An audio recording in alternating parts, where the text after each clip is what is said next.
Good morning students. Students आज हम लोग साले सपनों की याद का प्रश्न अभ्यास पढ़ेंगे। ठीक है, इससे पहले हमने साले सपने याद को एक्सप्लेन भी किया था, मैंने कहानी भी समझाई थी और क्वेश्चन नंबर 3 तक मैंने करा दिया था। ठीक है, उसके बाद तबीयत ख़राब हो गई थी इसलिए हम आगे नहीं पढ़ा पाए थे।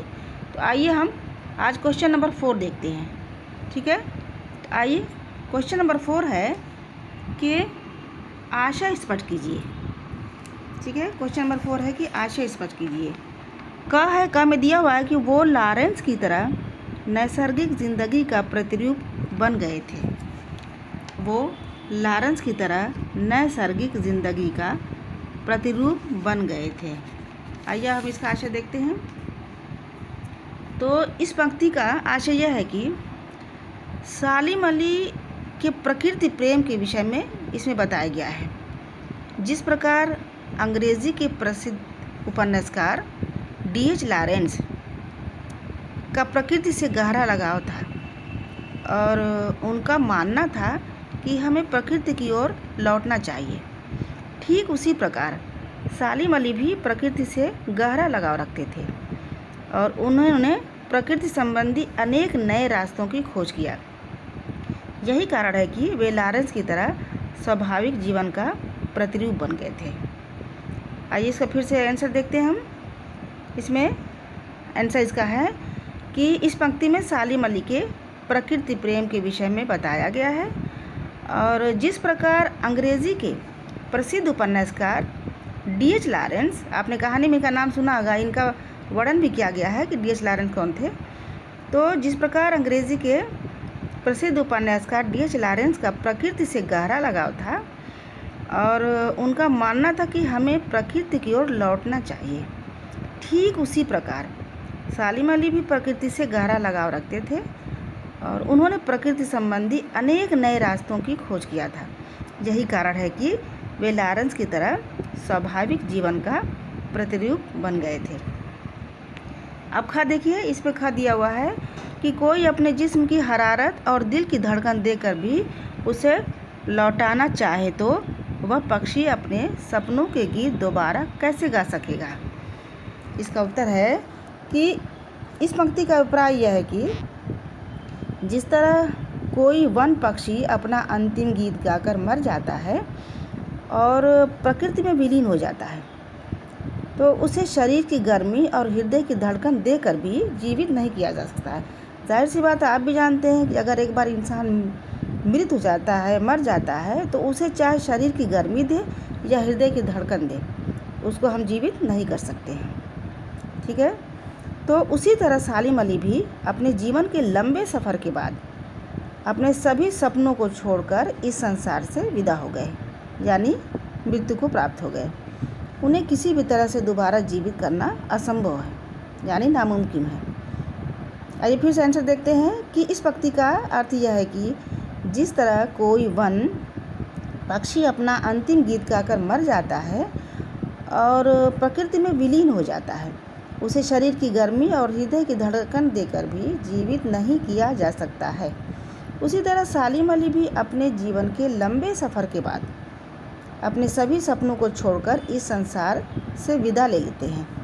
उन्हें किसी भी तरह से दोबारा जीवित करना असंभव है या नामुमकिन है। ठीक है, अब देखिए ग हम देखते हैं। ग है कि सालिम अली प्रकृति की दुनिया में एक टापू बनने के बजाय अथाह सागर बनकर उभरे थे। सालिम अली प्रकृति की दुनिया में एक टापू बनकर के बजाय अथाह सागर बनकर उभरे थे। आइए इसका उत्तर देखते हैं कि इस पंक्ति का भी आशय यह है कि सालिम अली ने अपने भ्रमणशील स्वभाव के कारण, उनका स्वभाव क्या था, भ्रमणशील था, तो भ्रमणशील स्वभाव के कारण प्रकृति और प्राणी जगत को बहुत ही बारीकी से जाना और समझा था।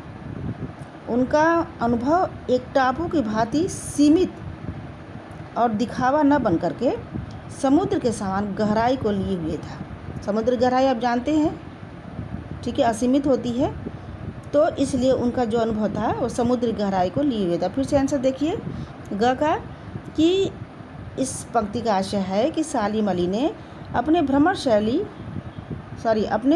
भ्रमणशील स्वभाव के कारण प्रकृति और प्राणी जगत को बहुत ही बारीकी से जाना और समझा था। उनका अनुभव एक टापू की भांति सीमित और दिखावा न बनकर समुद्र के समान गहराई को लिए हुए था।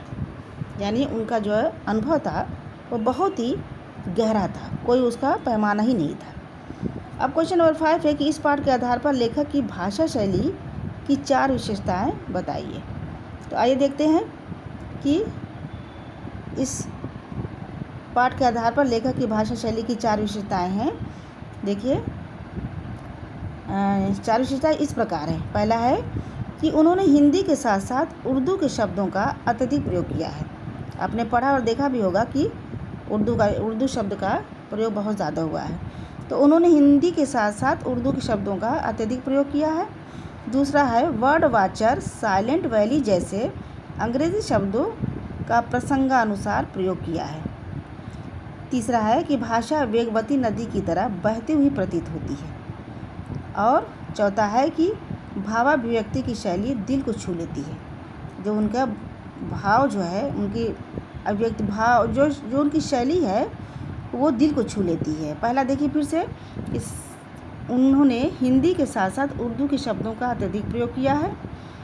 दूसरा है वर्ड वाचर, साइलेंट वैली जैसे अंग्रेज़ी शब्दों का प्रसंगानुसार प्रयोग किया है।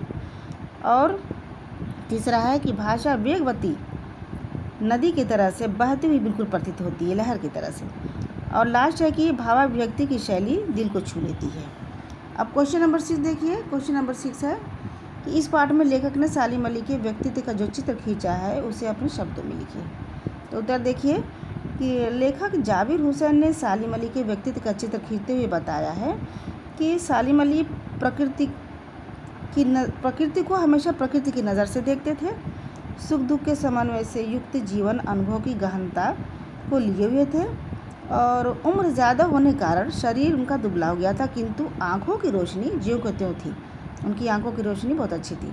उन्होंने अपने लिए कड़ी मेहनत से प्रकृति की हंसती खेलती दुनिया को अपनाया था। वो बिल्कुल प्रकृति के ही आदमी हो गए थे। वे एकांत क्षणों में दूरबीन लेकर प्रकृति को हमेशा निहारा करते थे और अपने अनुभवों के बल पर उन्होंने प्रकृति और प्राणियों के संरक्षण की चिंता हमेशा उनको रहती थी। पक्षियों से उन्हें विशेष लगाव था। वे स्वाभाविक जीवन से जुड़े व्यक्ति थे, सीधे साधे इंसान थे और पक्षियों के विषय में नई नई जानकारियाँ पाने की इच्छा ने उन्हें भ्रमणशील और यायावर बना दिया था। मतलब कहने का निष्कर्ष रूप से यह है कि हम यही कह सकते हैं कि सालिम अली प्रकृति प्रेमी, पक्षी प्रेमी और अपना संपूर्ण जीवन प्रकृति की खोज के नए नए रहस्यों पर समर्पित करने वाले व्यक्ति थे। ठीक है, 7वां क्वेश्चन नंबर देखिए। साले सपनों की याद शीर्षक की सार्थकता पर टिप्पणी कीजिए। इसका आंसर है कि प्रत्येक रचना का अपना एक शीर्षक होता है। आप भी जानते हैं कि हर रचना का एक शीर्षक होता है और वह शीर्षक उसकी कथा वस्तु के केंद्रीय भाव पर निर्भर रहती है। प्रस्तुत संस्मरण, ये जो संस्मरण है आपने जो पढ़ा है, प्रस्तुत संस्मरण वस्तुतः जाबिर हुसैन ने सालिम अली की मृत्यु से उत्पन्न दुख और अवसाद को व्यक्त करने के लिए लिखा है। उनकी दुखद स्मृति अब धुंधले सपने के समान लगती है, अतः साले सपनों की याद शीर्षक पूर्णतः सार्थक है। फिर से एक बार देख लीजिए इसका आंसर कि प्रत्येक रचना का अपना एक शीर्षक होता है और वह शीर्षक उसी कथा वस्तु के केंद्रीय भाव पर निर्भर होती है। तो प्रस्तुत संस्मरण वस्तु जाबिर हुसैन ने सालिम अली की मृत्यु से उत्पन्न दुख और अवसाद को व्यक्त करने के लिए लिखा है और उनकी दुखद स्मृति यानी याद अब धुंधले सपनों के समान लगती है, अतः साले सपनों की याद शीर्षक पूर्णतः सार्थक है। ठीक है, तो ये आपके साले सपनों की याद का प्रश्न अभ्यास कंप्लीट हो गए। ठीक है, इसे ध्यान से पढ़ करके लिख लीजिएगा और हम नेक्स्ट चैप्टर में अगला वीडियो बनाएंगे। Thank you.